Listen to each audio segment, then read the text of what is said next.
नमस्कार दोस्तों, आप सबका मेरे इस YouTube चैनल के मंच पर स्वागत है।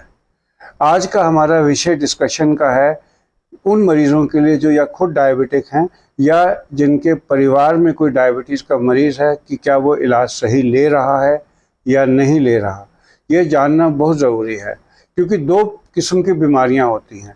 एक तो वो होती हैं जहां पर इलाज कुछ दिन का चलता है, जैसे इन्फेक्शंस होते हैं, जैसे कोविड भी आया, डेंगू बुखार आया, मलेरिया होता है, निमोनिया होता है, यूरिन इन्फेक्शन होता है, जहाँ कुछ दिन का इलाज लेके इलाज बंद कर दिया जाता है।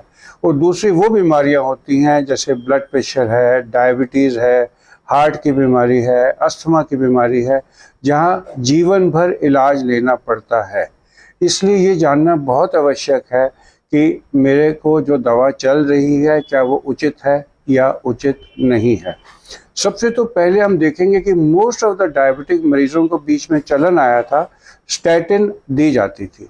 स्टैटिन वो दवाई है जो कोलेस्ट्रॉल कम करती है, और बीच में ये भी आया कि बिना कोलेस्ट्रॉल को नीचे किए ये देने से मरीज को हार्ट अटैक वगैरह कम होते हैं। और बीच में ऐसा प्रचलन भी था कि हर डायबिटिक मरीज को हम स्टैटिन दिया करते थे। सो मच सो मुझे अच्छी तरह याद है कि बीच में आज से 10-15 साल पहले था कि put statin in water, in drinking water, because ये इतनी अच्छी हैं कि ये कोलेस्ट्रॉल को कम करती हैं, जिससे हार्ट अटैक कम होते हैं। और एलडीएल का लेवल अगर हम कम रखें, जैसे 100 होना चाहिए, हम उसको 70 रखें जितना एक न्यूबॉर्न का होता है, तो हार्ट अटैक और कम होंगे। लेकिन क्या कोलेस्ट्रॉल को बहुत नीचे रखना स्टैटिन से उचित है?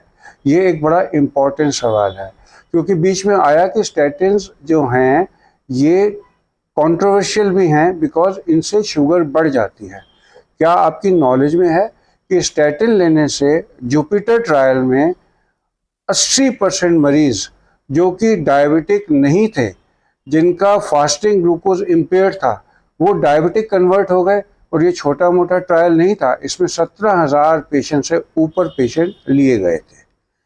तो फिर बीच में बड़ी कंट्रोवर्सी आई कि 30% इंक्रीज हो जाता है इंसिडेंस ऑफ डायबिटीज़ जो पेशेंट स्टैटिन लेते हैं। जुपिटर ट्रायल, फिर एक स्टडी आई कि जिसमें 50% इंक्रीज हो जाता है। तो स्टैटिन बहुत ज़रूरी है हार्ट अटैक रोकने के लिए, कोलेस्ट्रॉल कम करने के लिए, लेकिन blanket use of statins her diabetic में ठीक नहीं है। मेरा ये कहना अभिप्राय है। अगर आपको आपके डॉक्टर ने स्टैटिन दिया है तो सोच लीजिए कि क्या सिर्फ डायबिटीज़ की वजह से दिया है या कोलेस्ट्रॉल में भी फ़र्क है, या आपको पुराना हार्ट अटैक रहा हुआ है या कोई ब्रेन अटैक हुआ है तो स्टैटिन शुरू किया गया है। ये बात तो हुई स्टैटिन्स की। अब दूसरी बात आती है गोली एस्पिरिन की। क्या ये सब पेशेंट्स में उचित है जो डायबिटिक है? ये भी एक दूसरा सवाल है जिससे डिस्कशन बहुत ज़्यादा बढ़ जाएगी, जिसके बारे में हम अगले वीडियो में डिस्कस करेंगे। और अगर आपको मेरा ये ये वीडियो पसंद आ रहा है तो मेरी रिक्वेस्ट होगी कि अपने रिलेशंस को, जो डायबिटिक हैं, जो या ब्लड प्रेशर से ग्रसित हैं, जिनको स्टैटिन चल रहा है और जिनको हार्ट की कोई रिस्क नहीं है, वो ये शेयर कर दें ताकि किसी ना किसी को कम से कम सोचना मिलेगा और वो अपने डॉक्टर से डिस्कस करेगा। देखो, शक का बीज तो मैंने दिमाग में डाल दिया है। अब ये शक बीज दूर आप करें, कैसे करें ये आपकी मर्जी है। मैं दोबारा बोल दूं, स्टैटिन बहुत ज़रूरी हैं उन मरीज़ों के लिए जिनको हार्ट अटैक रह चुका है, जिनकी चर्बी ज़्यादा है, लेकिन हर डायबिटिक को ब्लैंकेट यूज़ इसका उचित नहीं है। जैसे बीच में आया था कि नमक में आयोडीन डाल दो, और ब्लैंकेट यूज़ ऑफ आयोडीन नमक में होना शुरू हो गया था। वो भी उचित नहीं है मेरे पर्सनल विचार के हिसाब से, बिकॉज वो आयोडीन एक्सेस भी कर सकता है। अब दूसरी बात, डायबिटीज़ से अगर डायबिटीज़ मरीज़ की शुगर धीरे धीरे बढ़ती जाती है तो हमें ये नहीं पता लगता कि वो स्टैटिन यूज से बढ़ रही है या वो डायबिटीज़ पर से बढ़ रही है। मरीज बेचारा सोचता है कि उसकी शुगर उम्र के साथ बढ़ती जा रही है, उसको ये नहीं मालूम कि वो ऐसी दवाई ले रहा है जो शुगर को बढ़ा रहा है। ये तो हो गया मेरा पहला पॉइंट। अब दूसरा पॉइंट है regarding treatment of diabetes. Diabetes का इलाज एक आर्ट है। डायबिटीज़ के ट्रीटमेंट के अंदर 4-5 किस्म से हम डायबिटीज़ को कंट्रोल करते हैं। अब इसमें कुछ दवाइयाँ होती हैं जो पेट को ख़राब करती हैं, पेट में गुड़गुड़ होती है, एक दो मोशन एक्स्ट्रा आ जाते हैं। कुछ दवाइयाँ ऐसी होती हैं जो इंसुलिन को रिलीज़ करके शुगर को कंट्रोल करती हैं। इन दवाइयों से हार्ट अटैक का चांस कई स्टडीज़ में आया है बढ़ जाता है, शुगर लो जा सकती है, वज़न जो है इसमें बढ़ जाता है। फिर कुछ दवाइयाँ ऐसी होती हैं जो इंसुलिन रिलीज़ तब करती हैं जब आप कुछ खाते हैं। इनको DPP-4 इनहिबिटर्स कहते हैं। क्या आपको पता है कि DPP-4 एंजाइम ज़रूरी है कैंसर को प्रिवेंट करने में, उसमें भी काम आता है।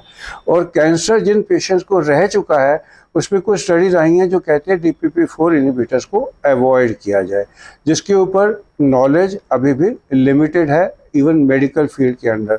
बट ये बेटर है जिस मरीज़ को पहले कैंसर रहा हुआ हो, वो चूँकि DPP-4 इनहिबिट कर रही हैं ये दवाइयाँ, इसको अवॉइड करना चाहिए। फिर एक और ग्रुप अभी आया है जिसमें हम यूरिन में एक्स्ट्रा शुगर को निकाल देते हैं, बट इन दवाइयों से कीटोन्स बढ़ने का चांस रहता है और पेशेंट जो प्रोन होते हैं उनको कीटोसिस हो जाता है। इसलिए इम्पॉर्टेंट है कि हम समझें कि हमारे लिए कौन सी दवा ज़रूरी है। और अगर आप एक डायबिटिक हैं तो मेरा एक रिक्वेस्ट है इस वीडियो के माध्यम से कि आप अपने डॉक्टर से ज़रूर डिस्कस कर लें कि क्या आपको सही इलाज मिल रहा है, बिकॉज डायबिटीज़ का ट्रीटमेंट एवर चेंजिंग है और बड़ी जल्दी से इस ट्रीटमेंट में चेंज आ रहा है। और इवन डॉक्टर्स खुद इतनी नॉलेज नहीं रखते कि किस मरीज़ को क्या दवा दी जाए। इसलिए अगर आप खुद नॉलेजेबल होंगे और अपने डॉक्टर से डिस्कस करेंगे तो आपके लिए ये बेहतर होगा। आज के लिए वीडियो में बस इतना ही। अगर आपके कुछ कमेंट्स हैं तो आप ज़रूर मेरे व्हाट्सएप नंबर पर शेयर कर दीजिए, जिस पे मैं जवाब देने की पूरी कोशिश करूँगा।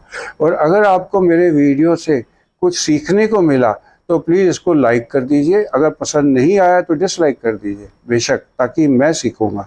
और इसको शेयर कर दीजिए अगर आपको लगता है कि इसको सुनने से आपके किसी डायबिटिक फ्रेंड को या रिलेशन को फ़ायदा होगा। शुक्रिया।